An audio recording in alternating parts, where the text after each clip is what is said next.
আজি আন্তঃৰাষ্ট্ৰীয় দিৱস ড্ৰাগছ সেৱন আৰু অবৈধ সৰবৰাহ বিৰোধী দিৱস।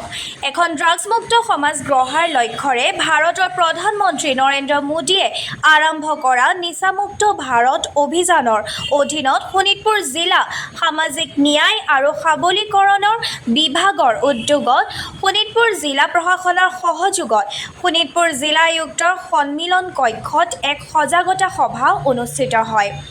সভাত শোণিতপুৰ জিলাৰ অতিৰিক্ত জিলায়ুক্ত কবিতা কাকতি কোঁৱৰ, অতিৰিক্ত আৰক্ষী অধীক্ষক মৌচুমী কলিতা, জিলা শিশু সুৰক্ষা বিষয়া আইৰিছ আহমেদ আৰু জিলা সমাজ কল্যাণ বিষয়া ৰুবি কলিতাৰ প্ৰমুখ্য বিষয়াসকলে ড্ৰাগছৰ ভয়াৱহতা আৰু অবৈধ সৰবৰাহ ৰোধৰ বাবে কৰণীয় ব্যাখ্যা কৰে।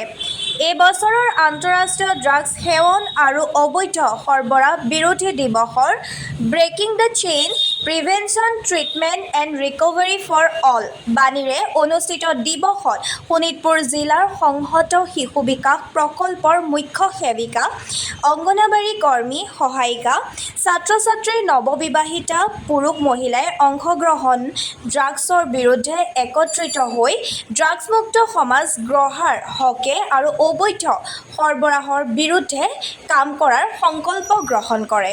আমাৰ যেটো আজি বিশেষ দিন, এই দিনটোৰ কাৰণে আমি খুবেই বেছি আমাৰ সমাজত আমি দেখিছোঁ ড্ৰাগ এবিউজটো ইমান বেছি বাঢ়িছে যে আমাৰ যুৱ প্ৰজন্মসকল তেওঁলোকৰ যিটো একচুৱেলি উদ্দেশ্য, তেওঁলোকৰ যিটো মানে তেওঁলোকৰ যিটো লাইফৰ যিটো ফিউচাৰৰ কাৰণে তেওঁলোকে ভাবিবলৈ বাদ দিয়া নিচিনা হৈছে। তো আমি কি ধৰণে এইটো ৰোধ কৰিব পাৰোঁ সেইটোৰ ওপৰত আমাৰ আজি এখন এৱেৰনেছ আছিলে, এৱেৰনেছৰ এখন আমাৰ সভা আছিলে। এই সভাখনত আমি বিভিন্ন ধৰণৰ সমাজৰ পৰা বেলেগ বেলেগ মানুহক আমি মাতিছিলোঁ।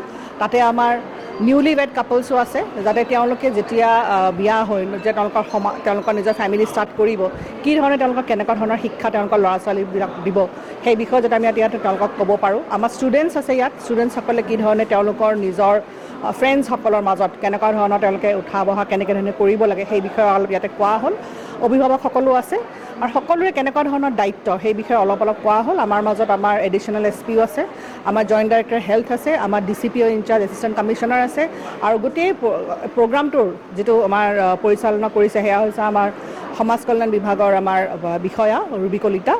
চ' তেওঁলোকে এই গোটেই প্ৰগ্ৰামটো খুব ভালকৈ আজি কৰিছে আৰু মই ভাবোঁ এইটো গৈ পেলাই নিশ্চয় আমাৰ আৰু তলৰ পৰ্যায়লৈ যাব আৰু তাত যেতিয়া গ্ৰাছৰুট লেভেলত যেতিয়া এই প্ৰগ্ৰামটো ওলাই যাব তেতিয়াহে আমাৰ আচলতে আমি ইয়াৰে ফলপ্ৰসূ দেখা পাম। হয়, তেনেকুৱা আমি বৰ্তমান তেনেকুৱা আমাৰ তাত কেছ আহি আছে আৰু যিহেতু মানে ইয়াৰ প্ৰচলনটো অলপ বেছি হৈছে, ল'ৰা ছোৱালীখিনি অলপ কি বুলি ক'ম আৰু অভিভাৱকৰ কণ্ট্ৰলটো অলপ কমা যেন লাগিছে। সেইকাৰণে চাগে ল'ৰাখিনিয়ে মানে ঘৰত আৰু তেওঁলোকে তাৰমানে ঘৰত ফ্ৰীলি মানে কি ডিছকাছ কৰিব নোৱাৰে। পেৰেণ্টছৰ লগত তেওঁলোকৰ যদি কিবা প্ৰব্লেমো আছে সেইটো ডিছকাছ কৰিব নোৱাৰাৰ বাবেই চাগে তেওঁলোকে এইবিলাক পন্থা বাছি লৈছে আৰু সেইটো কাৰণে পেৰেণ্টছসকল অলপমান এৱেৰ হ'ব লাগিব আৰু তেওঁলোকে কেনেকৈ ল'ৰা ছোৱালীখিনিক নিজৰ মানে তেওঁলোকে যাতে নিজৰ কথাখিনি বা দুখখিনি বা তেওঁলোকৰ প্ৰব্লেমখিনি যাতে ডিছকাছ কৰিব পাৰে, সেইটো কেনেকৈ কৰিব লাগে, ল'ৰা ছোৱালীখিনিক যাতে ঘৰতে কিবা প্ৰব্লেম আছে যদি সেই চলিউশ্যনটো দিব পাৰে, সেই পেৰেণ্টছখিনিৰ সেইটো দায়িত্ব আছে আৰু সেইকাৰণে পেৰেণ্টছখিনিও অলপ এৱেৰ হ'ব লাগিব। আজি আমাৰ মিটিংখনত সেনেকুৱা ধৰণৰ ইছ্যুবিলাকে আমি ডিছকাছ কৰা হৈছে। মই ভাবোঁ এনেকুৱা আগলৈও যদি আমি কৰি থকা হয় ইম্প্ৰুভমেণ্ট হ'ব।